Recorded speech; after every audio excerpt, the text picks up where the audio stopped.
மாதம் 19ஆம் நாள் 3ஆம் தேதி ஜூலை மாதம் 2025 வியாழக்கிழமை வளர்ப்பிறை அஷ்டமி நாளில் அனைத்து சிவாலயங்களிலும் காவல் தெய்வமாக விளங்கும் காலபைரவரை அனைத்து நவக்கிரக தோஷங்களை நீக்கி அமைதியான ஆனந்த வாழ்வை தர வணங்கிடுவோம் வாரீர்.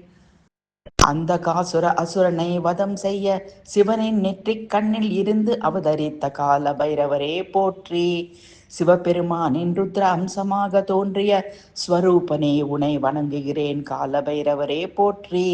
தலைவிதியை ஏமாற்றும் சக்தி கொண்டவனே, காலத்தின் கடவுள் என புகழ் கொண்ட கால பைரவரே போற்றி. சனீஸ்வர பகவானின் குருவே, சனி பகவானால் ஏற்படும் இன்னல்களில் இருந்து என்னை பாதுகாத்திடுவீர் பைரவரே. நவகிரகங்களையும் நட்சத்திரங்களையும் கட்டுப்படுத்துபவரே, நவகிரக தோஷங்களை நீக்கி நல்வாழ்வு தருவீரே. பாம்பை மார்பில் முப்புரி நூலாகவும் சந்திரனை சிகையில் அணிந்தவரே, திகம்பரரே, காசிநகர் கால பைரவரே நமக. புக்தி முக்தி தாயகம் பக்தவத்சலம் ஹேம கிங்கினி லசத்கட்டிம் பூத சங்க நாயகம் காசிகாநாத கால பைரவம் பஜே.